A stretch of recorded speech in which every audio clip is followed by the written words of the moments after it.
Hello everybody, my name is Alex Surnov, and today we'll talk about statistics. I intentionally did not include this current presentation in the ongoing course on mathematics and biology for the following reason. Because I don't want this presentation to rely on the mathematics that I have introduced previously.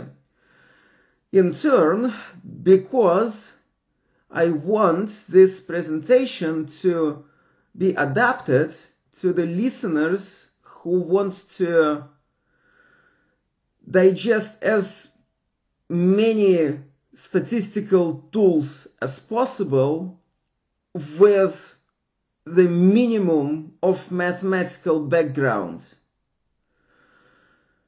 So we will talk today about events and their probabilities and about the interpretation of experimental measurements in terms of the probability theory.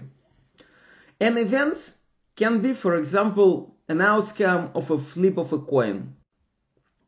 Here is the coin. When we flip it, it may have two potential outcomes, the head and the tail. And let's assign a number to each of the possible outcomes. For example, 0.5 to the head and 0.5 to the tail. This number can be whatever. In fact, just they both must add up to 1 together.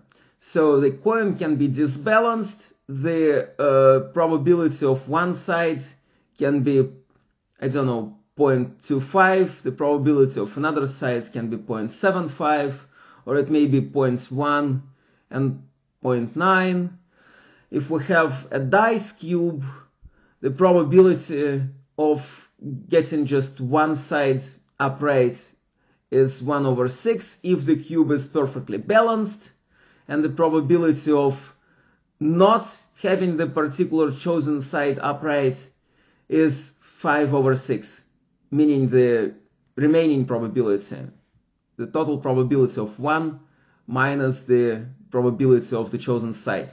However, again, the cube can be also disbalanced, and probabilities of different sides can be different in principle.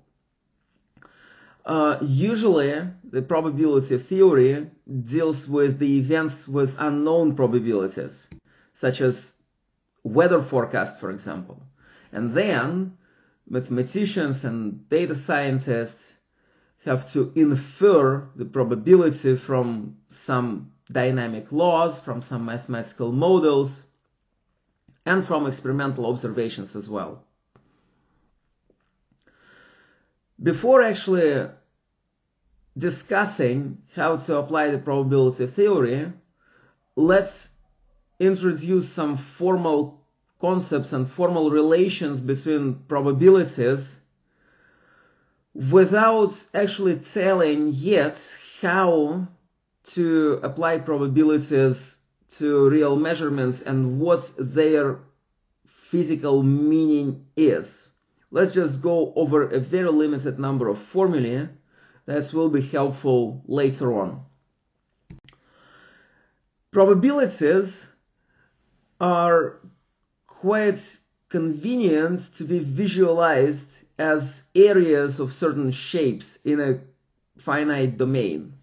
So, for example, if the total space of possible outcomes is this square, the area of this square is convenient to denote as 1 as the total probability. And then individual events within this domain can be represented as certain shapes, like this circle A. Here is the event A. And then, as we already discussed, the probability of the complement to A, the probability of not A, is just 1 minus the probability of A. By the complements, I mean the event that consists of A not happening. and it can be denoted in different ways. It can be denoted as just simply not A, or C of A, or left superscript C of A, regardless. Assume now we have two events, like this, for example. The first event consists of today being a rainy day, and the second probability consists of the temperature being smaller than 20 degrees Celsius. These two events may overlap. For example, it may be both cold and rainy. However, they may not overlap entirely, meaning that it may be perfectly warm and rainy, or it may be cold and dry. Certain operations can be applied to these events in terms of the set theory. For example, one can compute their union, denoted as this horseshoe sign facing downwards, or one can compute their intersection, denoted as the horseshoe sign facing upwards. And here is the illustration to both of these concepts. Generally, there is no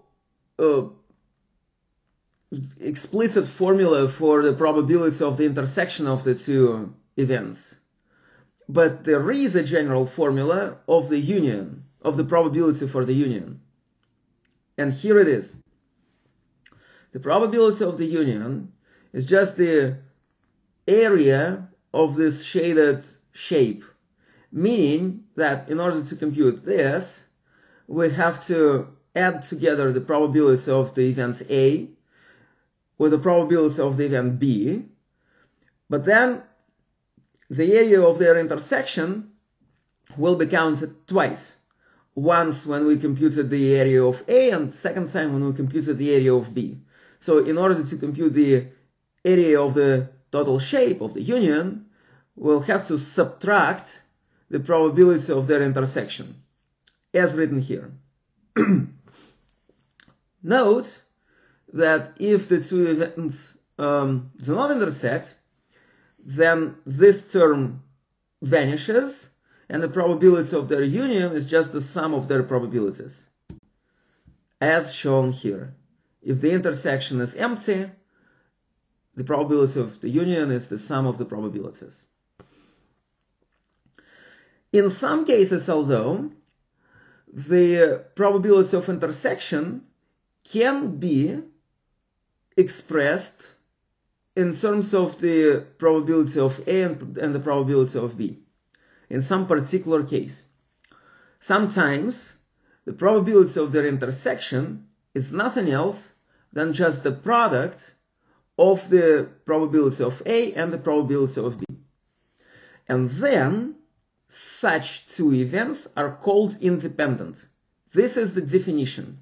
A and B are called independent if the probability of their intersection is equal to the product of their probabilities, which in fact has an intuitive logic behind it, meaning that the two events are not having anything to do with each other. The realization of one event does not depend on the realization of another event.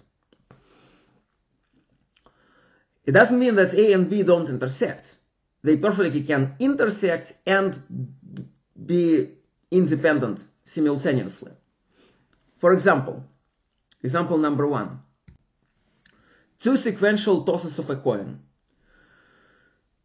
One toss can generate head, and another toss can generate a head as well. These are two independent events, but they happen together. We tossed the coin once, we tossed the coin 2 times in a row, and we recorded the outcome, head, head, or head, tail, or tail, head, or 2 tails. So 2 elements to one event, they they consider happening. They're considered as happened together, and they are independent. Another example. A possibility or a probability for a traffic jam to occur on my way in Munich, where I reside, and the outcome of the lion's hunt in Kenya. These events can happen simultaneously, but they have no dependency on each other. The traffic jam has nothing to do with the lion's hunt, and vice versa. Being informed about the notion of independence, we can introduce the concept of conditional probability. And actually, being informed of the concept of the intersection, we can introduce the concept of conditional probability. By definition, conditional probability is the probability of the intersection between the events A and B divided by the probability of B. That's the conditional probability of A given that B has happened. The two arguments to the conditional probability have different status. The first argument, the A, is the event whose probability we are going to compute, and the B is actually the condition, the event which we consider as happened. And the logic behind it is also quite straightforward. We sort of rescale the total space of outcomes to the subspace of outcomes constrained to the events B certainly happening. And then we compute the probability of A as a portion of the positive outcome of B. We ignore other realizations of A that happen without B. We consider only those realizations of A that happen when B has happened. And we compute the portion of these realizations among the total amounts of realizations of B. So we rescale this circle B as the unit area. It's a useful formula, and it's famous due to a so-called Bayesian formula or basis formula or Bayesian approach to statistics. Let's look closer to this formula. We can write the conditional probability of A given B, but we also can write the conditional probability of B given A by simply flipping A and B with each other. We notice that the numerator of this fracture is the same. The probability of the intersection of A to B and the probability of the intersection of B to A is the same thing. So we can combine these two formulae and express the probability of B given A, the conditional probability, in terms of the conditional probability of A given B. That's Bayes' formula. And it's useful when you, for example, know the probability of a certain experimental outcome given the assumptions about your model, and then you measure indeed the experimental outcome itself in an experiment, and then you infer the probabilities of the specific assumptions being true, given that you know the result of the experiment. This makes Bayes' formula perfectly important and valuable for practical reasons. Okay, now let's indeed study a little bit why probabilities are important, what their physical meaning actually is. So far we just attributed certain numbers to events. We didn't discuss how they correspond to actual physical world. And now we will do that. Assume we have a large population of people. There's yellow smiley faces. This is a large population of people, potentially an infinite population or a very big population. In fact, in statistics, the term population corresponds to the just total number of people of our concern. It may be the total population of the planet, it may be the total number of people or total collection of people in our relevant age group or in the particular country. It's just something very, very large. And as I said, in principle, theoretically, it is considered infinitely large. Each individual has a certain measured characteristic. It can be a discrete characteristic, it can be categorical characteristic, like ethnicity, like, I don't know, level of education, some food preferences. It can be some numeric characteristic like age or the amount of salary. It can be just anything, some physiological characteristics like blood pressure or blood sugar, anything. Anything we can measure. And this value is called a variable, a statistical variable or random variable. So let's sample some of the individuals from the population. Sample them just randomly. We close our eyes, we're absolutely unbiased, and we go into this population and grab a collection of individuals for our survey. And we count how many of the individuals have the value of x equal to 2, how many have the equal of 3, 4, and 5. And in this case, for example, the variable x can be the number of different cars the individual has had in his or her life. Mostly it's going to be about 2 or 3 cars. Some had 4, some maybe have had time to have 5.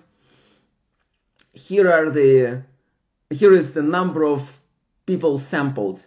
So we sampled 10 people, and this is the counts distributed over different groups. Now let's sample 50 people, so increase the sample size. And we sporadically will get people who have had no cars at all. Some people had 6 cars, for example, and these counts will differ as well. If we sample 100 people, we will get yet another picture here. 5,000 people, 10,000 people, 100,000 people. Let's rescale these counts by dividing them with respect to the total size of the sample, total number of people sampled. Rescale them. Now all those huge counts just got converted to portions of 1.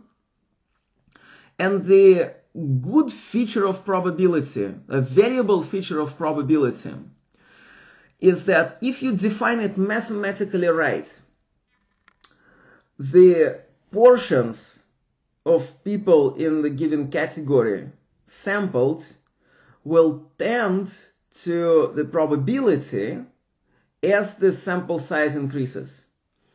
I haven't explained to you what it means to introduce the probability mathematically correctly. And I'm not gonna do so in the current lecture. I may do it in the global course, or I certainly will do it in the global course on mathematics and biology, but for the intuitive and simple understanding of probability, it actually is irrelevant. What we have to memorize is that if we close our eyes and sample the individuals in an unbiased way, blindly and randomly and independently from each other, then the probabilities are sort of the idealized frequencies of one or another outcome. If we sample many enough people, the portion of the people in the given cohort, in the given group 0, 1, 2, 3, 4, etc., will be almost equal to the probability of this event, the probability of the person having 4 cars or having had 4 cars, 3 cars, 6 cars, etc. Here is the illustration. Here is the true probability in the population.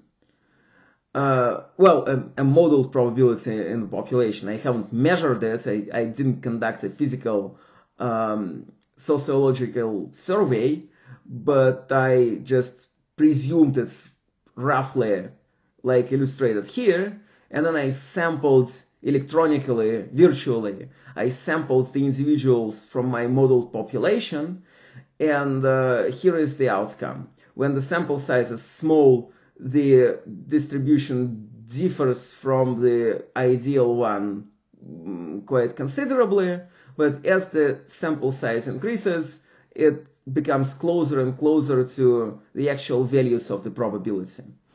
Now, the variable may be not only discrete, but also sometimes it may be continuous. Like I already said, blood sugar, blood pressure, weight, height, anything of this kind. How does this relate to probability? Well, in a similar manner, actually. Assume that we have a continuous variable and we start sampling people, and we just mark every individual as a dot on the x-axis. And then we split the x-axis into bins of finite size, and we count the number of dots that fell into each bin.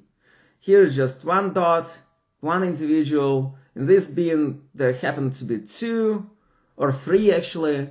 In this bin only 2, 1, 1, 1, and 1.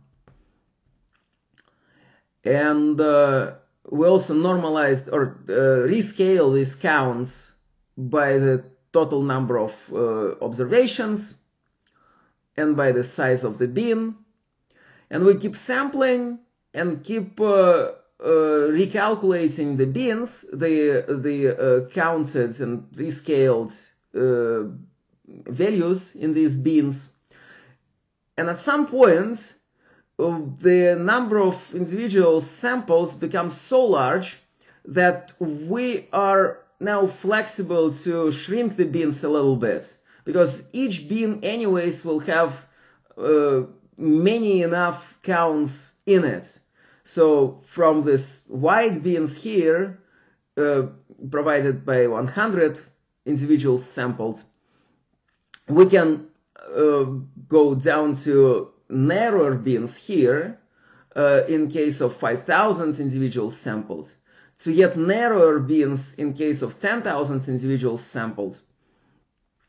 And then farther and farther, when we sample 100,000 individuals, the bins became, or not the bins became, but we are free to make the bins so narrow that they are quite hard to even depict here. We don't see individual borders between bins anymore because of the printing capacity of the picture. But still, each bin has already many enough dots in it. And we see that the histogram that we produced, by the way, this chart is called histogram. The histogram that we produced also tends to a certain curve marked here in red. And this curve is called the probability density of a continuous probability, of a continuous random variable. The continuous probability distribution has its density function, and it corresponds to the variable x. Density functions are a quite valuable tool, I must say.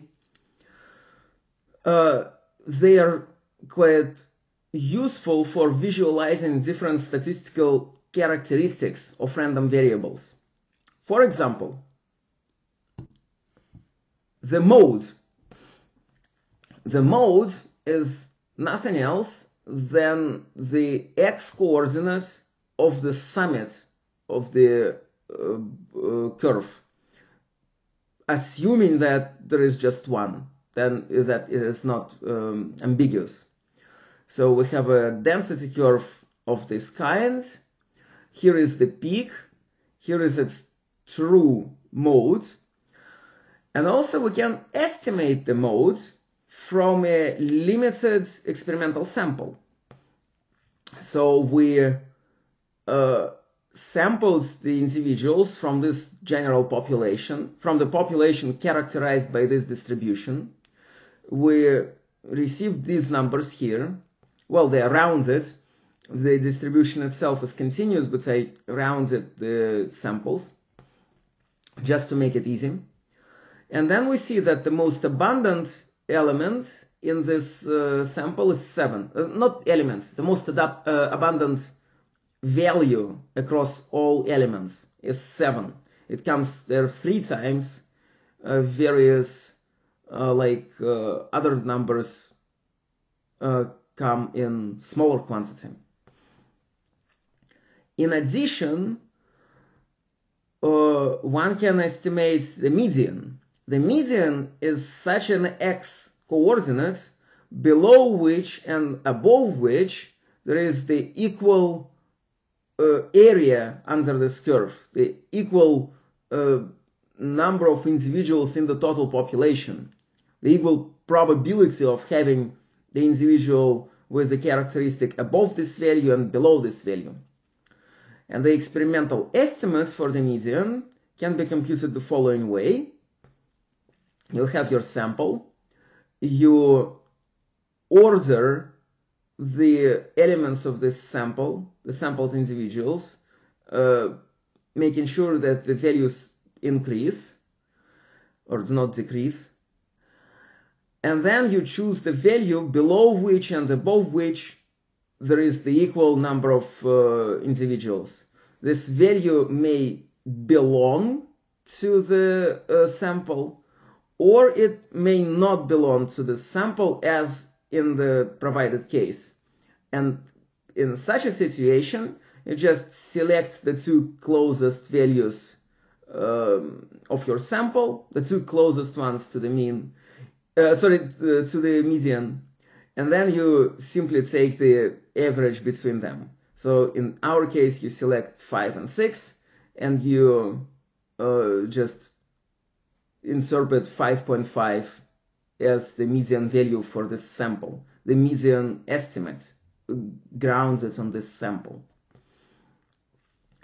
Quartiles are representing the concepts similar to the median, and they are the points below which there is the quarter of the events and above which there is the 3/4 of the events.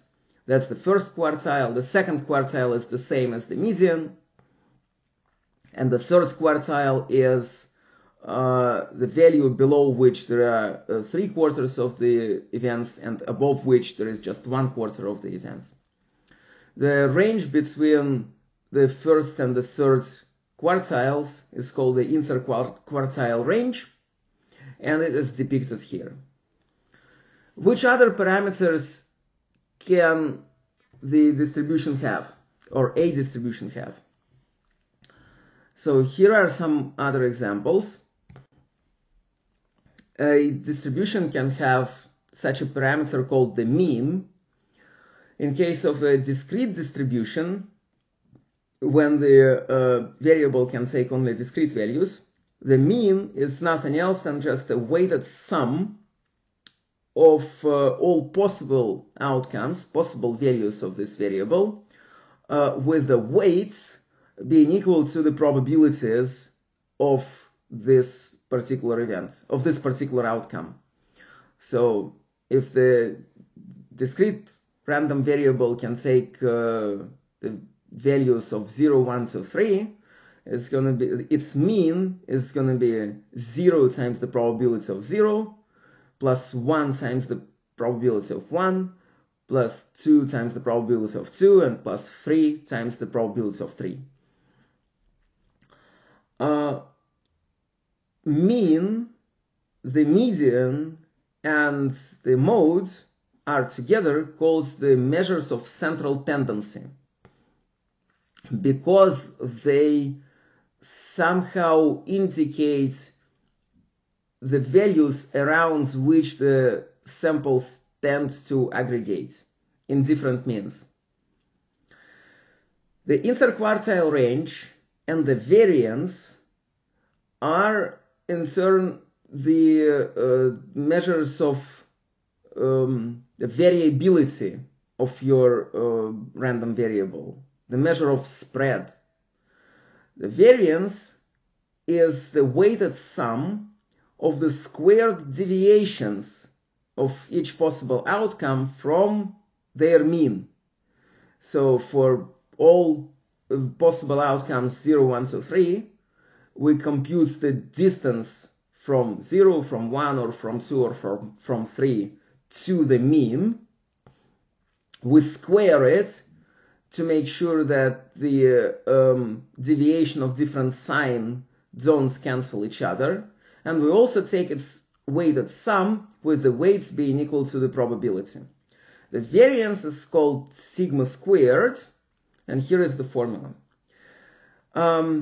Standard deviation is nothing else than just the square root of the variance. If the variance is 0, it means that the random variable is degenerate and it's not actually random. It has only one outcome that happens certainly. The coefficient of variation is the ratio between the standard deviation and the mean. It's like the rescaled standard deviation. Finally, skewness is the weighted sum of the rescaled possible outcomes cubed, and it represents the tendency of the distribution to be asymmetric, as shown here. The positive skew distributions have heavier right tails, or the right tail is heavier than the left one. The symmetric distribution has the skewness of 0, and the negative skewness corresponds to the left tail being heavier than the right one. In case of continuous distributions, the formulae are pretty similar, but the sums are converted to integrals, which are in fact just the continuous analogs to the concept of sum. And finally, if we don't know the exact probabilities, but we have only a limited sample from our population, then we can estimate the corresponding parameters using these formulae. They are also similar to the estimates of the, they are also similar to the formula of the parameters themselves, but instead of having weights as probabilities, we now have weights of just 1 over n, where n is the sample size, the total number of people sampled, or n minus 1 in this case, maybe with some corrections. So the formulae are similar but not exactly analogous to those that were described in this section. Also, sometimes the sample estimates of the parameters are called statistics. So this is the statistic for the mean, the statistic for the variance. And one should remember that the parameters themselves are the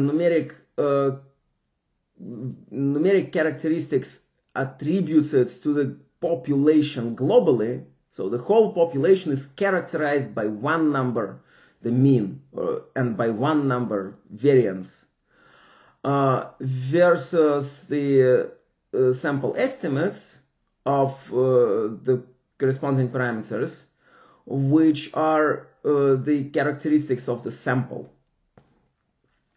So now let's continue discussing particular probabilities, probability distributions.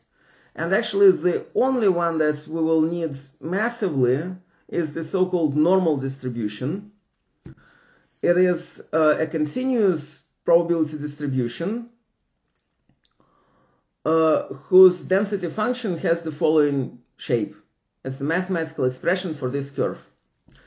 And by the way, what I forgot to mention previously, but what also makes sense and has to be pronounced, is that in case of discrete distributions, the probabilities of particular values do make sense.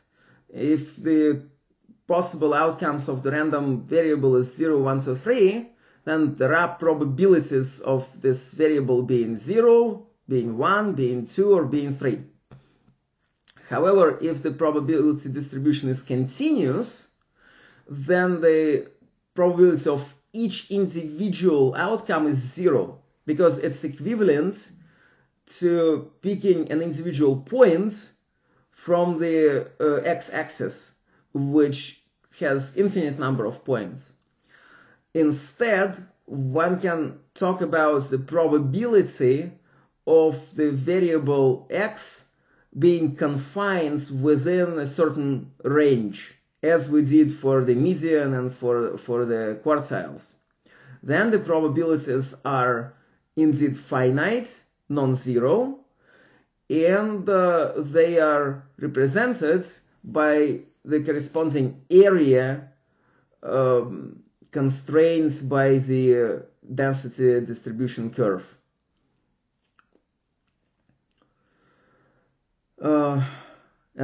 Being informed about this, we can introduce the so-called empirical law or empirical rule, which is the following. Assume we have this normal distribution. We can rescale it. We notice that there are two parameters to this distribution, the mu and the sigma. And by the way, those are indeed the mean and the variance, the mean and the standard deviation of this distribution respectively. So mu is the mean, sigma is the standard deviation. By applying this formula, by transiting from x to z using this formula, we can convert the original distribution to also the normal distribution with the parameters nu mu equal to 0 and nu sigma equal to 1. And obviously we can go back from z to x using the reverse formula. So assume we rescale the normal distribution, then it's called the standard normal distribution. And it's equivalent of measuring the distances in the x scale as just the units of sigma. So here is 1 sigma, here is 2 sigma interval, 3 sigma interval. And the empirical law or empirical rule for the normal distribution claims that there is the 68% probability confined within the 1 sigma interval, shaded in very deep blue, 95% probability confined in the 2 sigma interval, shaded in this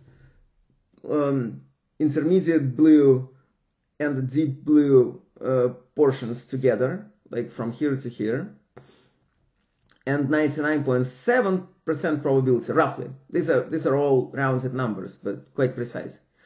And 99.7 probability is confined within the 3 sigma interval.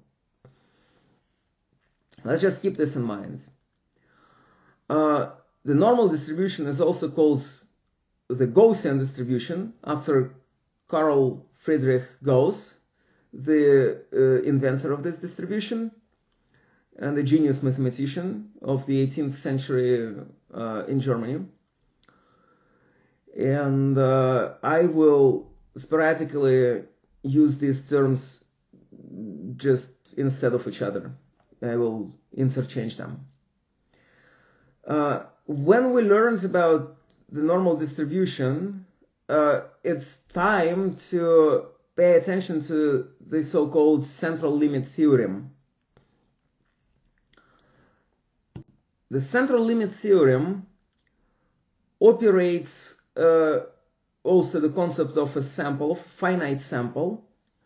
So let's assume we have this population which is normally distributed, and we sampled these black individuals, black values from it randomly. So here are 5 elements sampled, and we computed the mean, the experimental estimates of the mean indicated with this red dot here. Then we went into this distribution again and absolutely independently sampled 5 elements again. They can be different, they can be the same, they're absolutely independent from the ones sampled previously. And we computed another mean, this red dot here. So we keep sampling and keep computing the mean for each sample having the size of 5 in this case. And then when we sample sufficiently many times, we can construct distribution of the mean itself, of the experimental estimates for the mean. And if the original distribution was normal, the central limit theorem claims that the distribution of the sample estimate for the mean will also be normal. But surprisingly, the more we increase the sample size, the narrower this distribution becomes. Well, it's not surprising, it's kind of expected, but it's something to pay attention to. So we sampled 10 elements, the red dots became closer to each other and simultaneously closer to the true mean of the original distribution, of the original population. We sampled 50 elements, the distribution of the sample mean became yet narrower. We sampled 100 elements, it became yet narrower further. And this is the statement of the central limit theorem. The distribution of the sample estimate for the mean is normal if the original distribution is normal, and the variance of the sample estimate distribution tends to 0 as the number of elements in the samples increases in each sample. What happens if the original distribution is not normal? Like in this case, for example. This case is definitely not normal, it's asymmetric, it has a heavy right tail. But surprisingly enough, in this case, the distribution of the sample mean, the sample estimates of the mean, is also approximately normal, and its variance also tends to 0 if the number of the elements in each sample is large enough. So here there is the hypothetic or ideal normal distribution for the sample mean marked in blue, and the true distribution of the sample mean marked in red. And we see that when we sample just 5 elements per sample, these distributions are not perfectly matching. They're similar to each other, but one can see the difference between them. However, once we go from 5 to 10 elements per sample, the distributions become closer to each other. When we sample 50 elements per sample, they become almost indistinguishable, and they stay almost indistinguishable as the number of elements per sample increases. And here is a more precise mathematical formulation about this effect. The sample estimate for the mean is distributed normally in case of the normal original distribution, or asymptotically normally if the original distribution is not normal, with the mean of this distribution being the true mean of the original population, the mu, and the standard deviation of the sample estimate for the mean being the original sigma divided by the square root of n, where n is the size of the sample. So as the size of the sample increases, the variance or the standard deviation of this random variable tends to 0, meaning that its realizations become tighter and tighter around its mean, namely around mu. And the standard deviation of the distribution of the sample mean is called the standard error of the mean, and it's also quite often indicated in the statistical studies as the measure of deviation of the sample mean from the true mean. Now, given this, we can rescale the distribution to standardize it, to create a standard normal distribution from it. And obviously, the following variable is the variable whose distribution is the standard normal. Here, assume now that we know the sigma, but we don't know the true mean of the global population. And we want to estimate it using our experimental samples. We already did compute the sample estimate for the mean, but now we want to just continue further and tell what is the expected error, what is the range to which this this true mean will likely belong around the estimate, like how far it will be deviated. And to do so, we first set a certain confidence level, a certain small number, which is denoted as alpha. Conventionally, alpha is 0.05, and we construct the interval around 0 in the standard normal distribution that we obtained, such that there is 1 minus alpha probability of the variable to be inside this range, inside this interval, and alpha over 2 probability of the variable to be located to the right of this interval and to be located to the left of this interval. So this areas shaded in red both are equal to alpha over 2, and the white area is 1 minus alpha.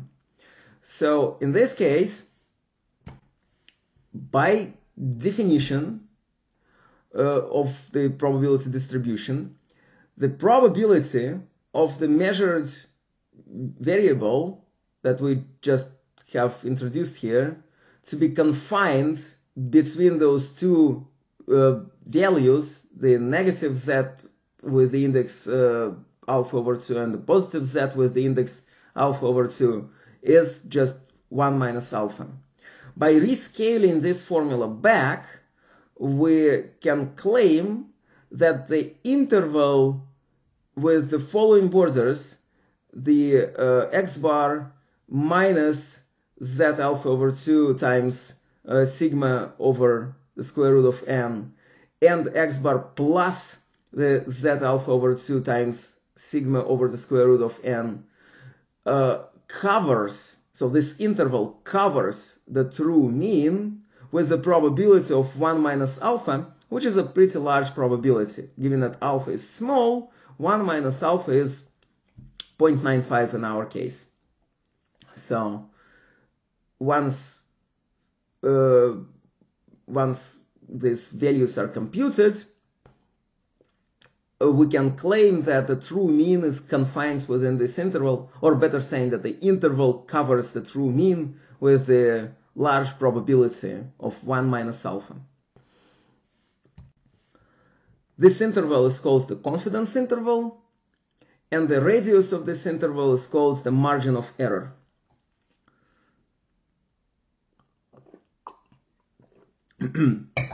Nowadays, of course, people use computers to evaluate these specific numbers, but previously, when computers were not that available or were not invented at all at some point, people used tables, data tabulated up front by mathematicians who computed it either manually or using, you know, some old computers. And the tables look like this. So in order to find the z 0.05 over 2, we find the value 0.05 over 2 in the body of the table. Here it is, 0.0250. And then we check the first row. The first row tells you the first, the whole part of the z and the first decimal digit of it. It's negative 1.9, and the column tells you the second decimal digit. And you can conclude that the z with the index 0.05 over 2 is approximately equal to the negative 196, which is a precise enough value. Okay, so the confidence interval is a very good invention. It shows you not only a point estimate to your mean, to your true mean, but also the ranges within the true mean is likely confined. And also we can, hold on, let's discuss the confidence interval a little bit more. Let's just draw this global distribution, the original population, with the known sigma and potentially unknown mu. We ran multiple samples. Each row here in this diagram represents a sample. We computed the mean and the confidence interval to each of them.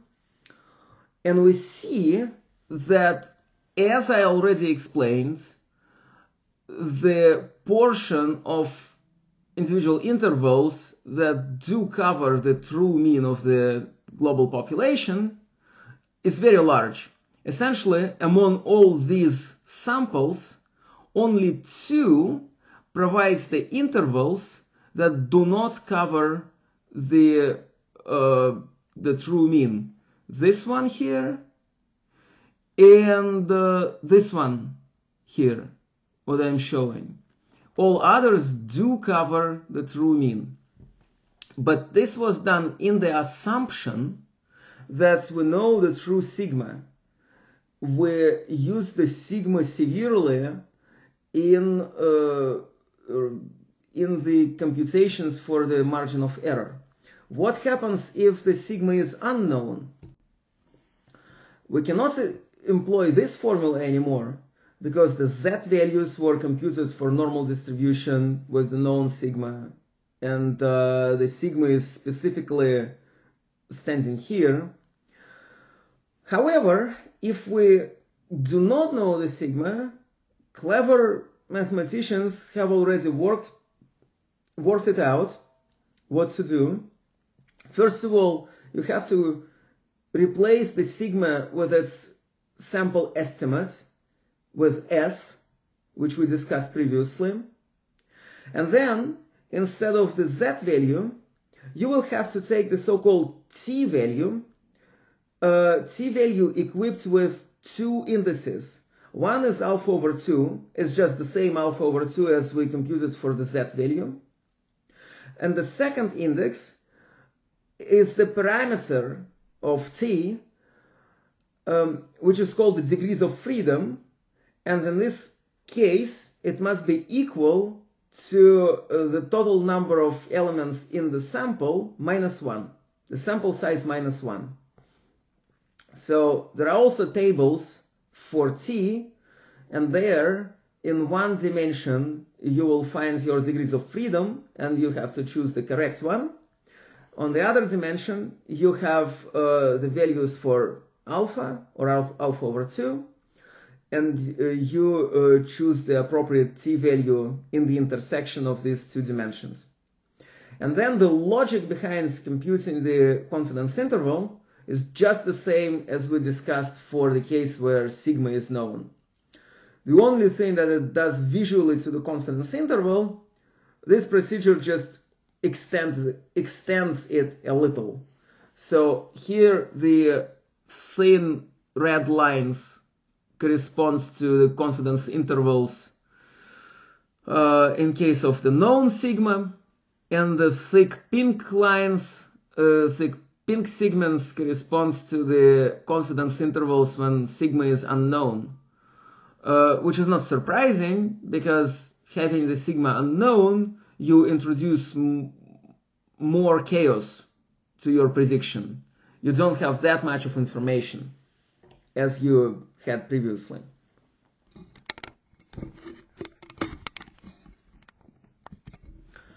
So this computations that we just made bring us closer to the concept of testing statistical hypotheses. Imagine that we wants to test the assumption or the suggestion that the true mean of the population that we don't know is in fact equal to 20. What can we do? We can formulate this hypothesis. We can supply it with the alternative hypothesis that mu is not equal to 20, and then sample the data from our distribution. So if the null hypothesis is true, then this interval that we just computed must cover the hypothetical value for mu with high probability of 1 minus alpha. If we sampled our distribution, our data, just once, and the interval provided by the sample happens not to cover the hypothesized value for mu in one single trial, we can conclude that it's a certainly unlikely event. We do know that if H null is true, the interval must cover the hypothesized value with high probability. If we ran one trial and it does not, then H null is likely false. And this is the logic behind statistical testing. So we can summarize it in the following sequence of steps. First, we formulate the null hypothesis and the alternative hypothesis. We set the confidence level alpha. We compute our statistic. We compute the margin of error to it. And we check whether the statistic belongs to the interval or whether the hypothesized mu belongs to the interval with, the interval centered at x bar. If it does not, then H null is likely false. Given all these all these steps, alpha can be interpreted as the probability of false rejecting H null, because the chance that the H null is true, but we still reject the hypothesis based on the data, is exactly alpha. It's visualized by these outcomes when the confidence intervals do not cover the true mean, even though being sampled from the original distribution with that mean. But it happens seldomly. And this is the events when we false reject the null hypothesis. Okay, summarizing this yet further. There are the following steps in every statistical test. We formulate the H null and H alternative. We set the alpha. We compute the suitable statistic Y. We compute the confidence interval for this Y. We check whether Y measured in the experiment belongs to this confidence interval, to this theoretical or hypothetical confidence interval. And if it does not, then we reject the null hypothesis at the confidence level of alpha. Here is the verbal formula how you should describe it precisely. We're not claiming that H null is necessarily false. We're claiming that we reject it at the confidence level of alpha, meaning that the experimental data are so extreme that it is hard to explain them using the assumption H null. Hard, but potentially not impossible. There is also the value beta kind of supplied or associated to alpha and to our system. Beta is the probability of false retaining H null.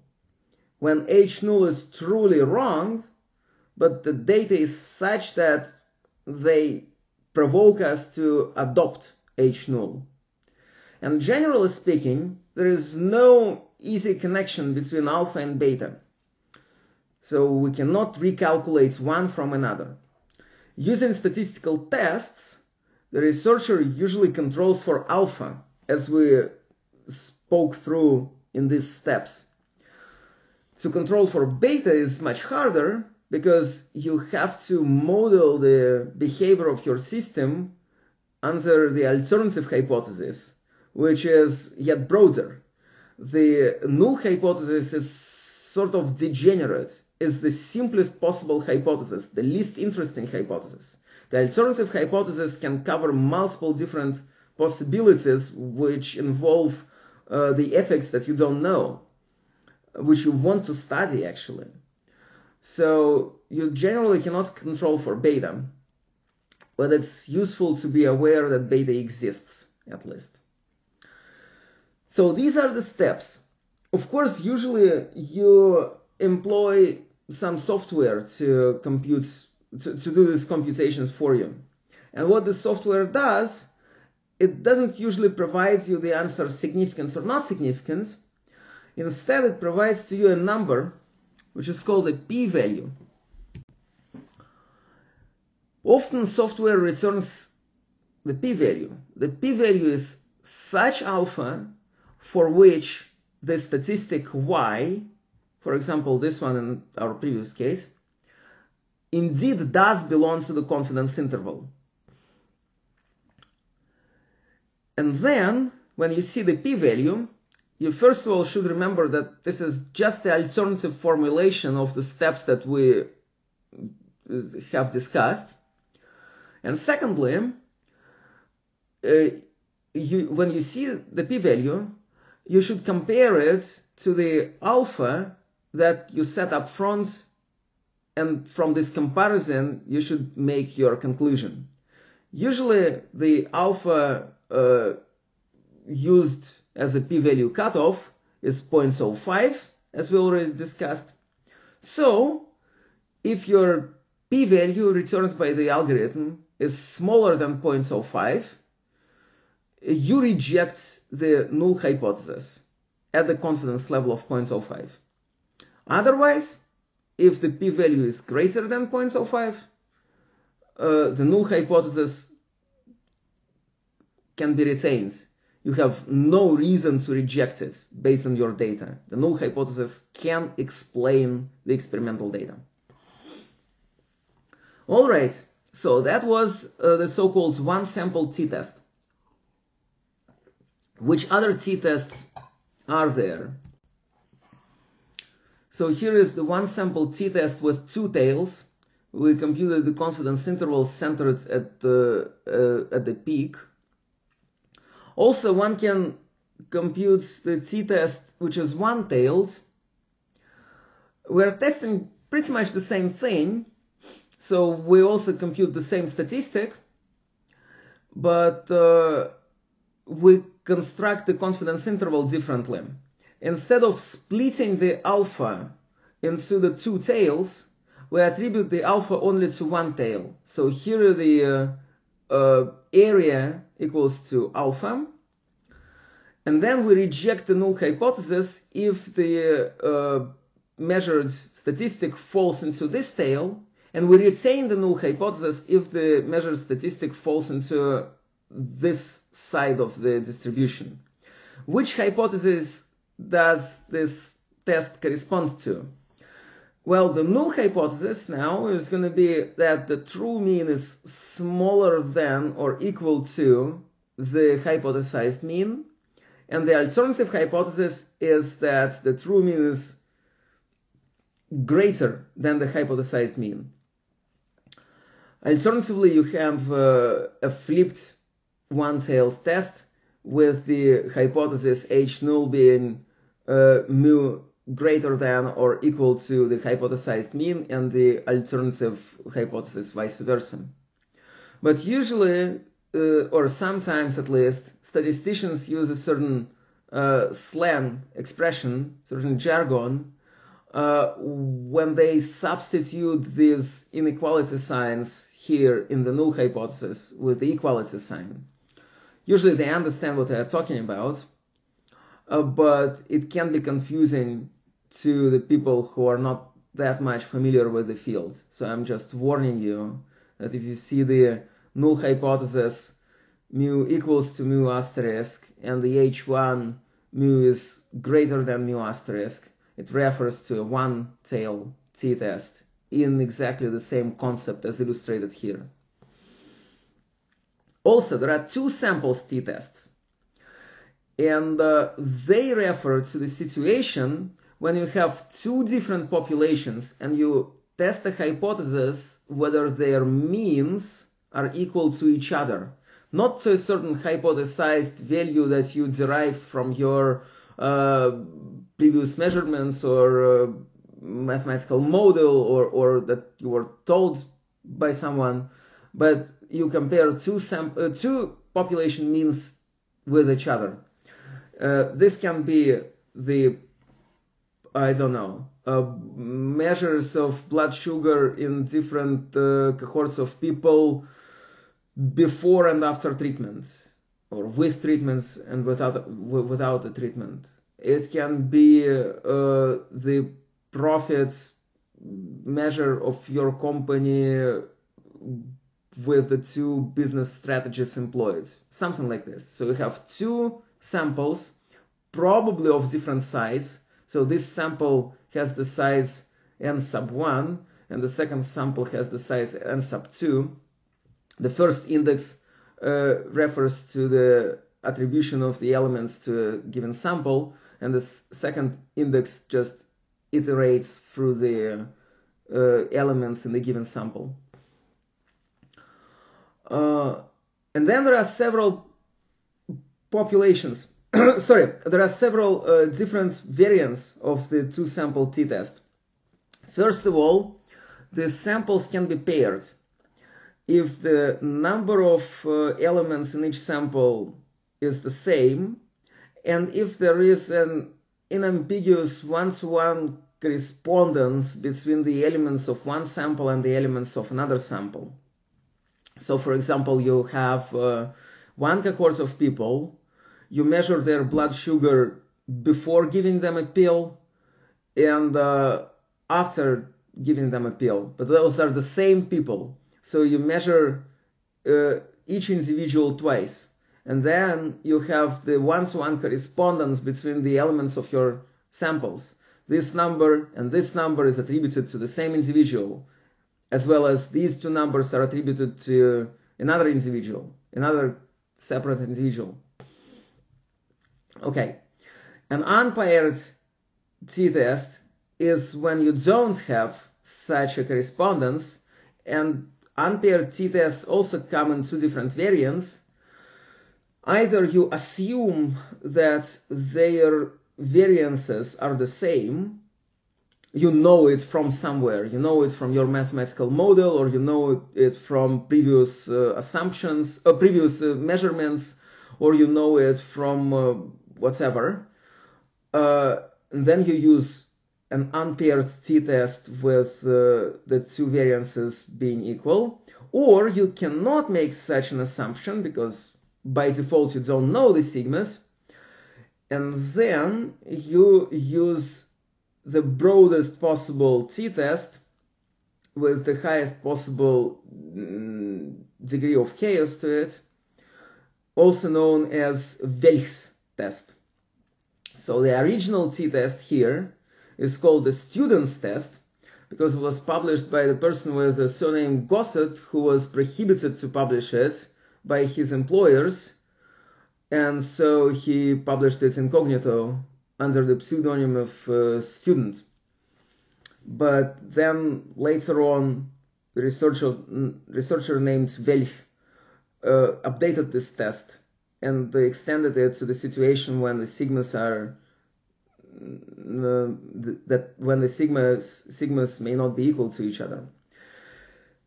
So in order to check whether the sigmas are equal to each other, you can use the Levian's test, and it also returns you the p-value. If the p-value is large, you can safely adopt the hypothesis that the sigmas are equal. If the p-value is small, you have to use the Welch's test. But also, by using the t-tests, any of those t-tests, you oblige yourself to assume certain requirements. First of all, you must sample all your elements independently. And secondly, you are assuming that the samples are distributed normally. And to check for normality of your samples, whether or not they at all are coming from the normal distribution, you can use the so-called Shapiro-Wilk test. It also returns you the p-value. If the p-value is small, then unfortunately the normality is violated. If the p-value is large, then the samples are likely normal or indistinguishable from normal. And if normality is violated, it's safer to use the so-called Mann-Whitney test for medians instead for the t-test. The medians are less sensitive to outliers and to heavy tails than the means, so it's easier to compare them when you don't know upfront assumptions about your distribution. Okay, fine. Now we have learned how to compare two samples together. But what happens if we have several samples? Not two, but more.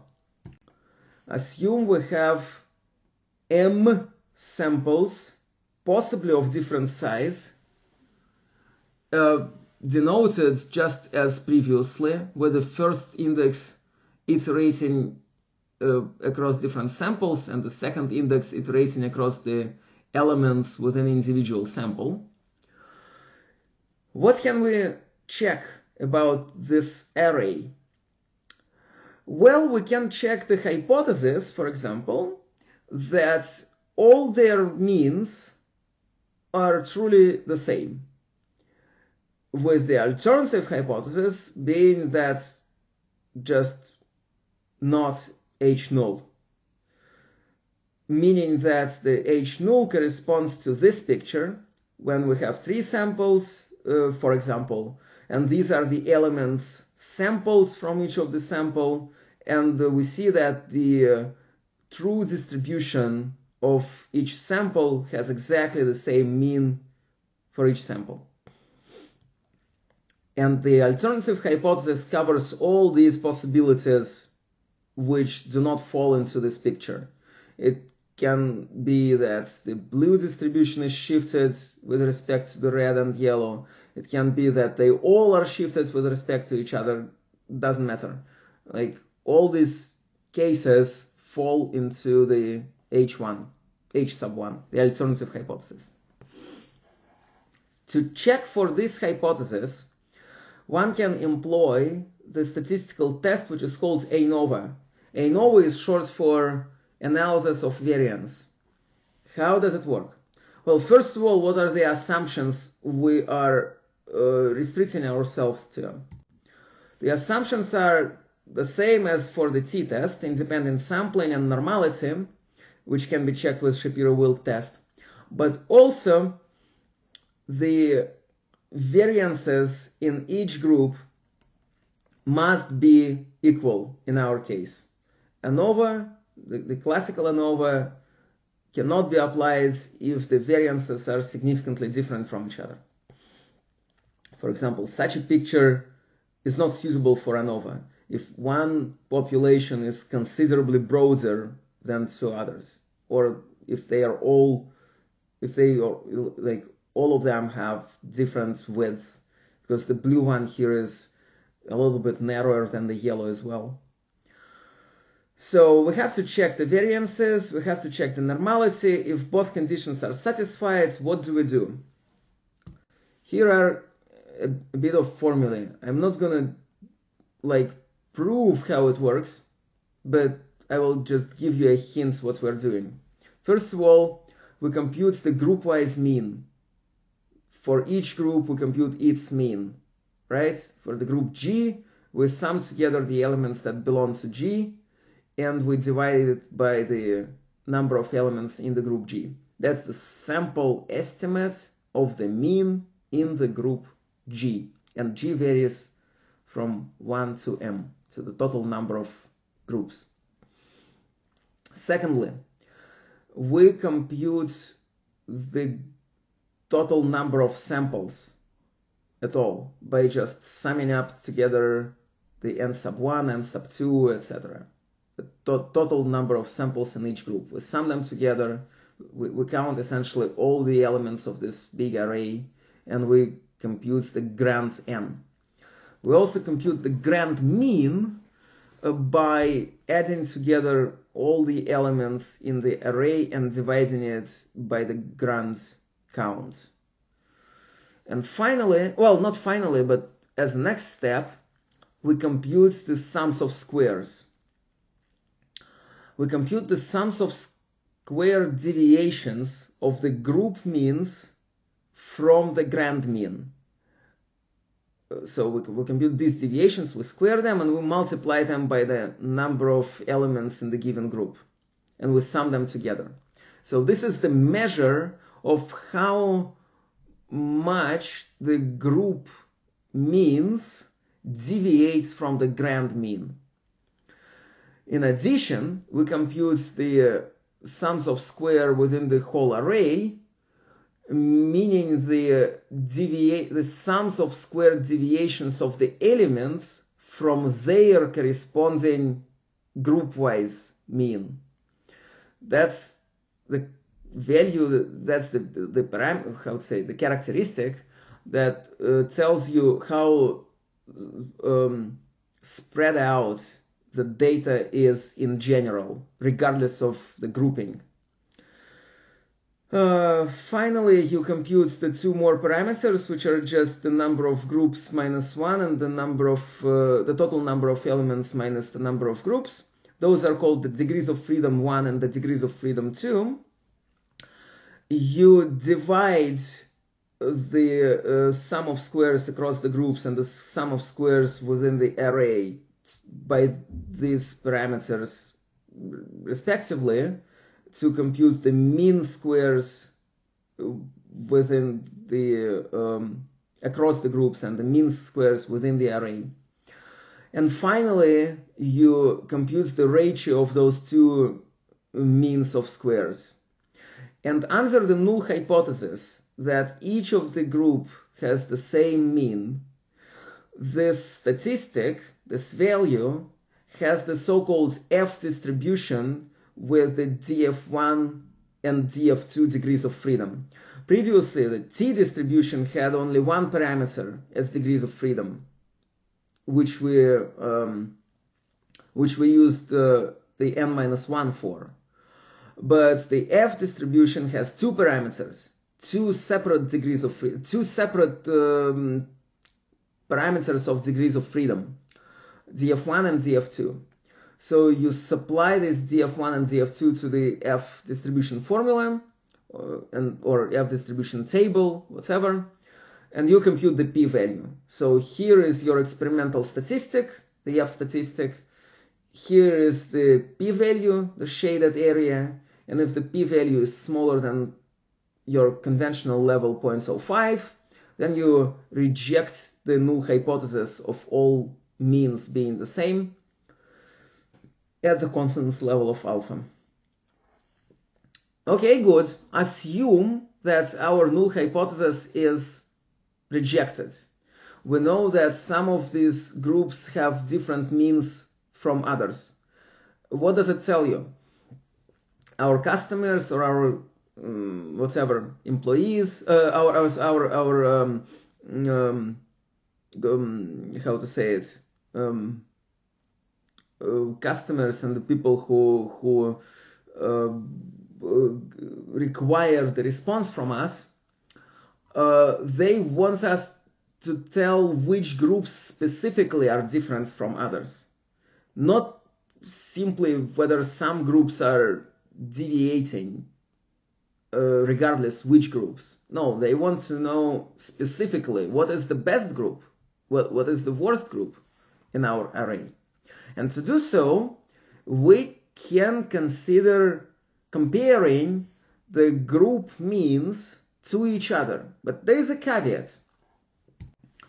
Assume we compare the group mean of the first group to the second group, and the second group to the third group, and the first group to the third group, and so on. Group mean of the index j to the group mean of the index k, all the way down to the comparison of the second last group to the last group. In total, this counts to m-1 times m over 2 separate comparisons.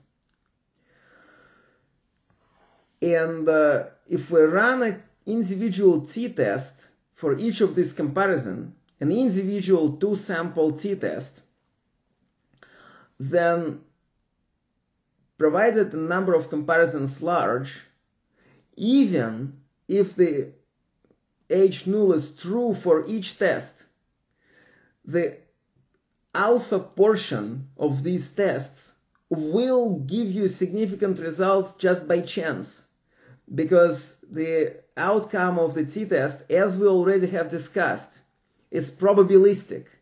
It just tells you that with the probability of alpha, the null hypothesis can generate such an extreme set of data, set of experimental data.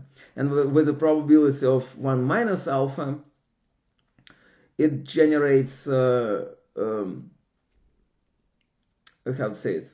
Well, yeah, with the probability of generating such an extreme data set under the assumption that the null hypothesis is true is alpha.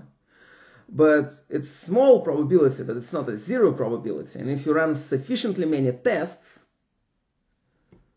the alpha portion of them will give you significant results, even under the null hypothesis being true. So in order to control for this, we need to invent something smarter. And by the way, such an effect is called the multiple hypothesis testing effect. So to control for it, we can apply the so-called Tukey's post hoc test. It is similar to t-test, but it also computes the distance between each pair of the sample means, the group means, but it compares this distance to the hypothetical distance between the maximal group-wise mean and the minimal group-wise mean computed under the assumption of the null hypothesis. So if all the groups are coming from the same distribution with the same mean, what is the chance to get such a large spread between the maximal group-wise mean and the minimal group-wise mean? And if some of our individual groups produce the distance which stands out with respect to this distribution significantly, with the p-value smaller than alpha, then we can conclude at the confidence level of alpha that, okay, this particular pair of the group G and the group K does indeed have different means, and we can list it as, well,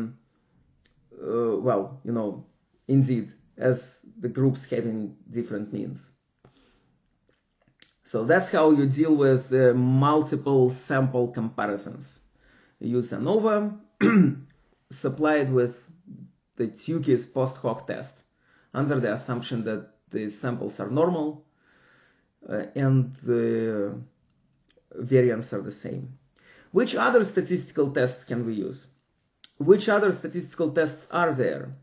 Well, for example, we can check statistically whether or not the two measured variables are independent on each other.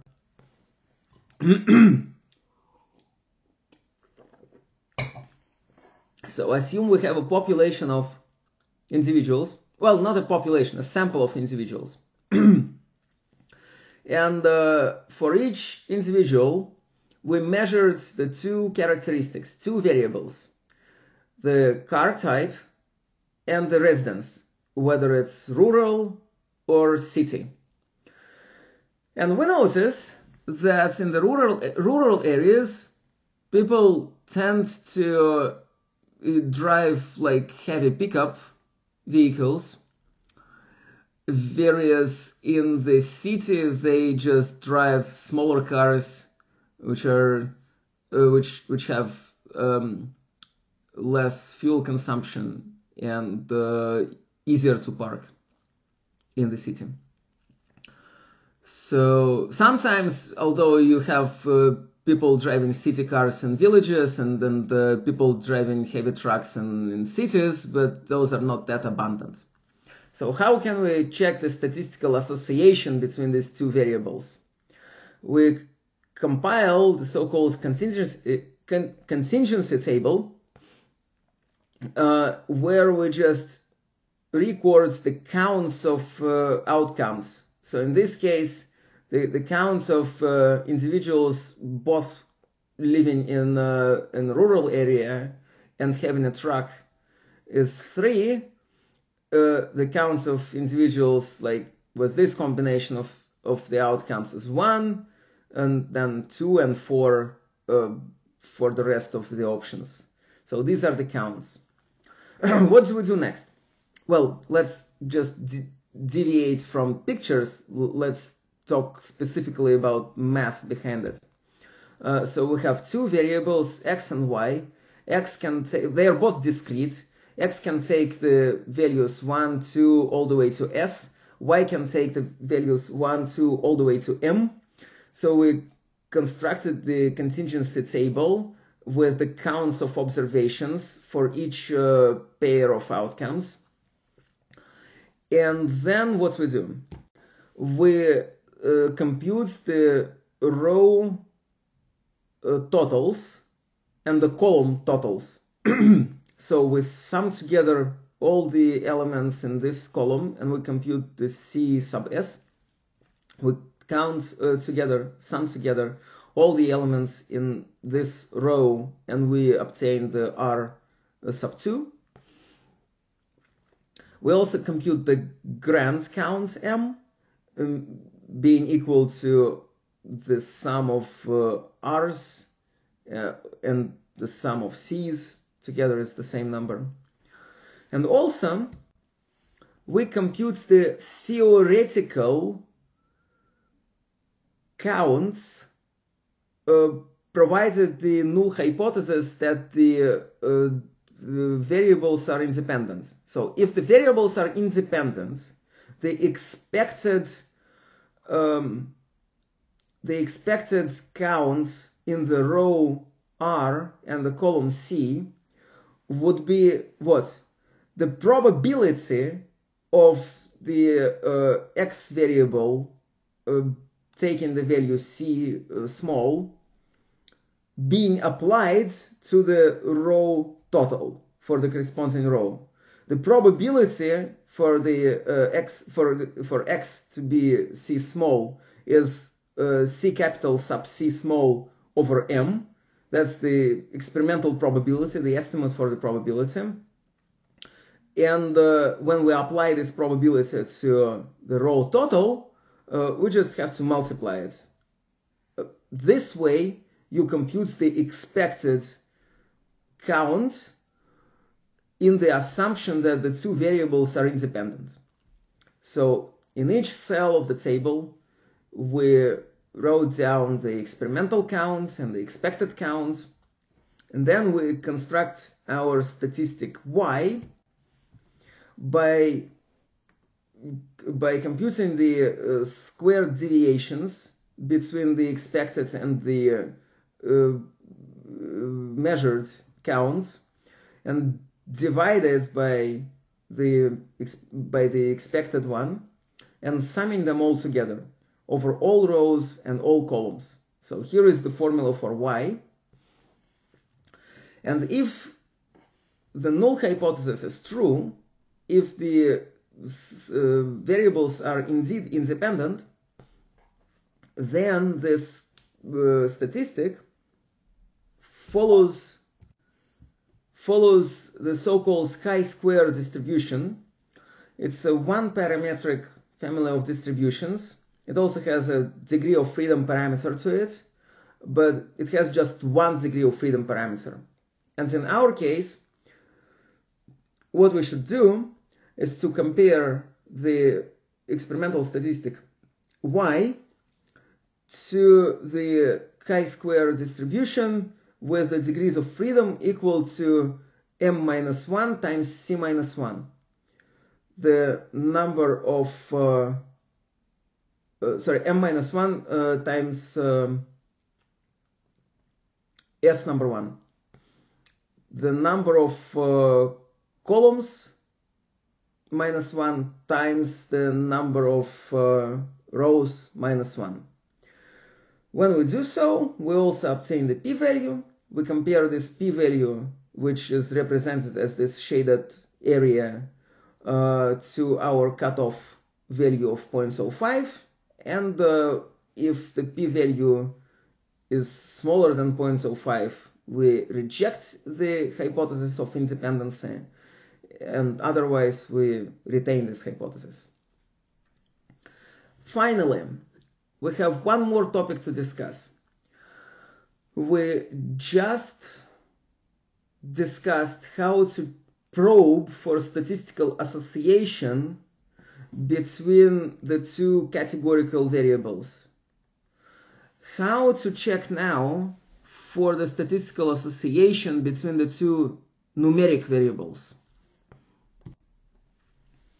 Assume we have a sample of individuals, and for each of them we measured both x and y. Those measured variables are numeric, so we associate two numbers to each individual. Like here.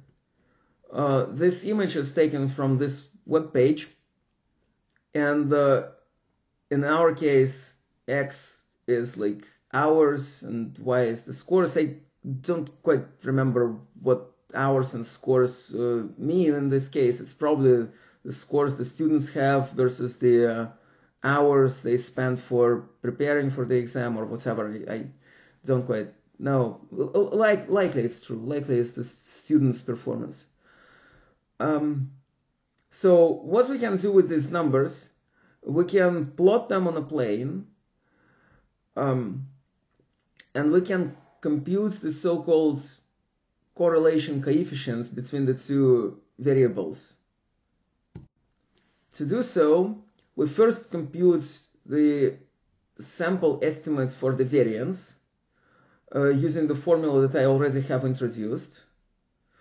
And then we compute the so-called covariance between X and Y, which is very similar to the variance, the sample variance, but instead of multiplying the deviations of X with themselves, we now multiply the deviations of X with the deviations of Y instead. And then we compute the correlation coefficients denoted as R. It's called Pearson correlation coefficient as the covariance divided by the estimated standard deviation of X and the standard deviation of Y estimated. Here the S sub X is the same as the square root of S square sub X, and S sub Y is respectively the same thing computed for Y using the same formula with Y's instead of X's. So which properties does the coefficient of correlation have? If it is closer to 0, the variables are distributed more or less chaotically. If it's closer to -1, there is an almost perfect association between the two variables.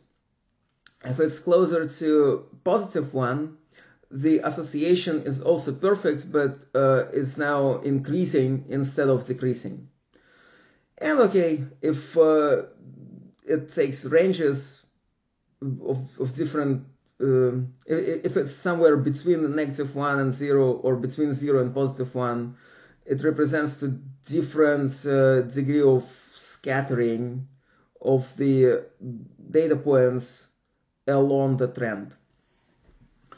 So the coefficient of correlation captures only linear dependency.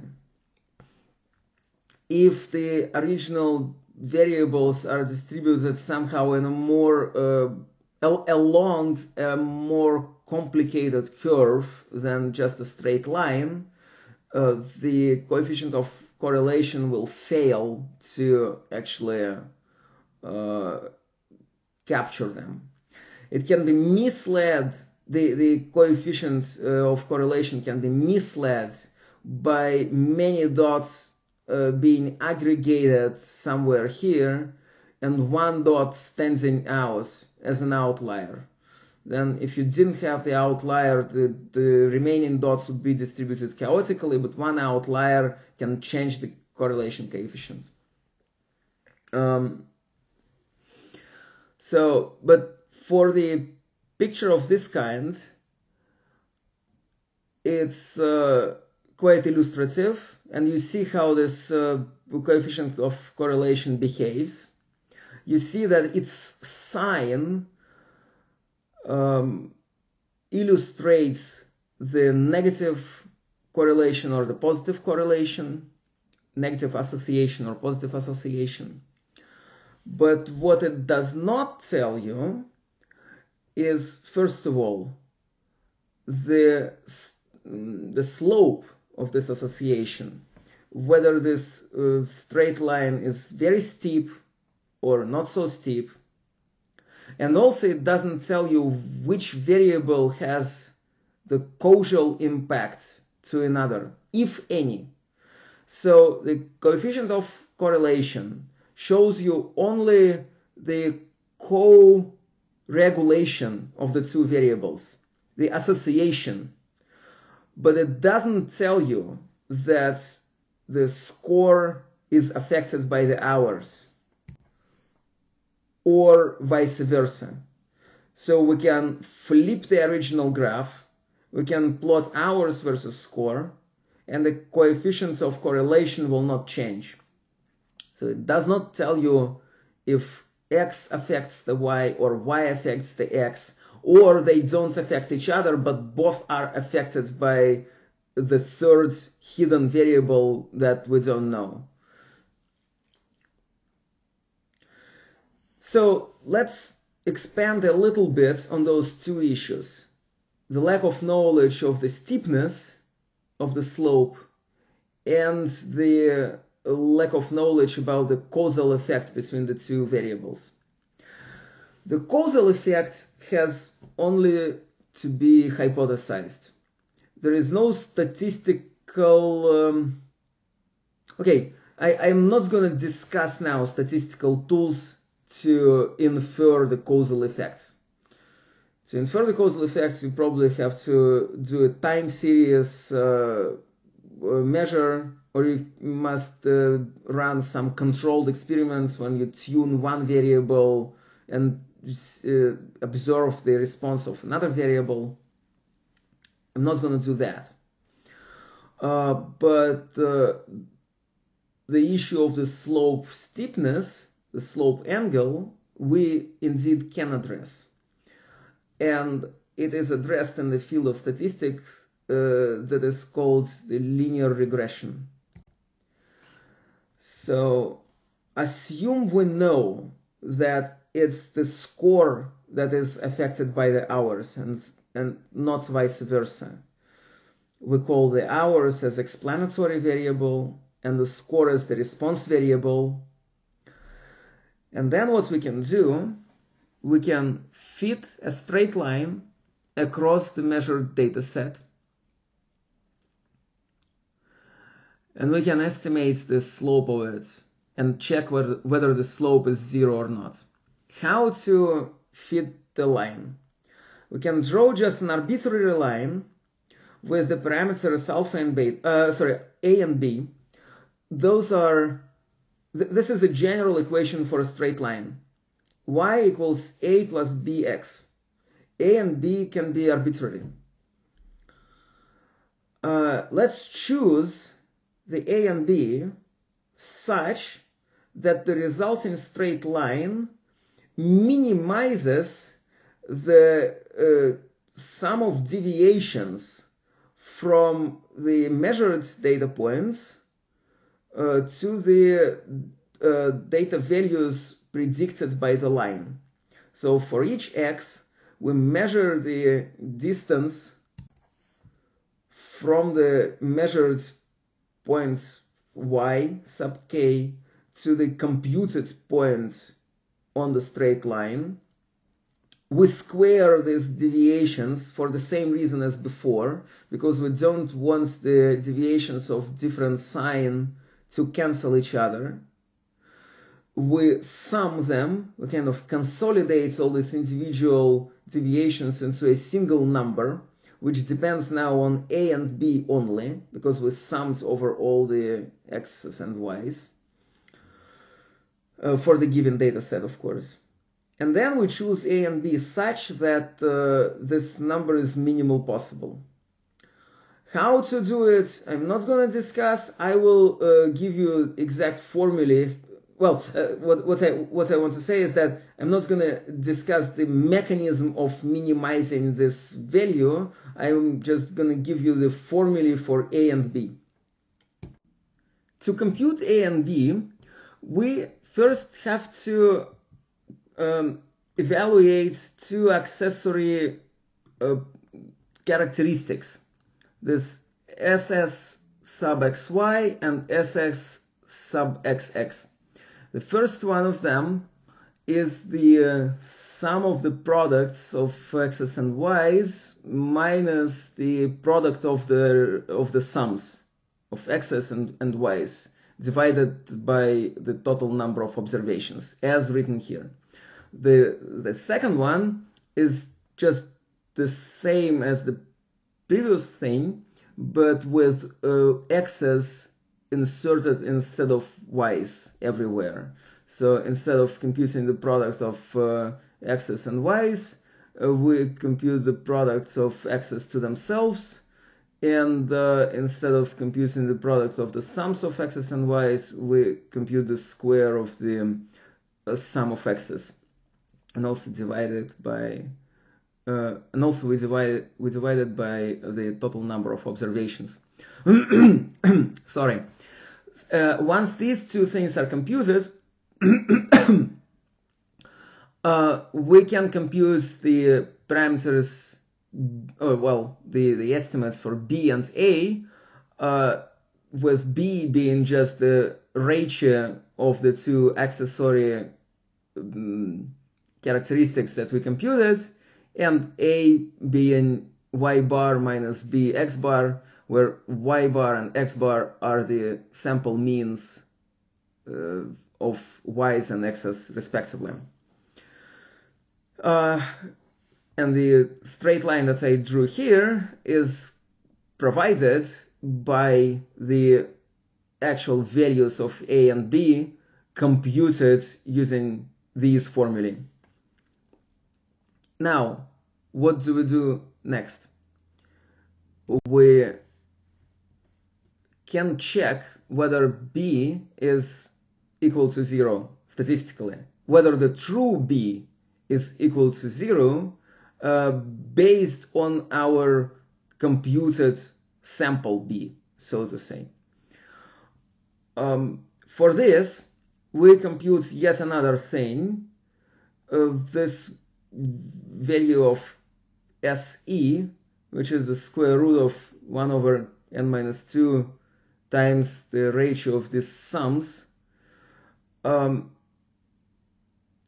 essentially the ratio of the sums is the deviation of what measured y's from predicted y's squared over the sum of deviations of the measured x's from their mean, also squared.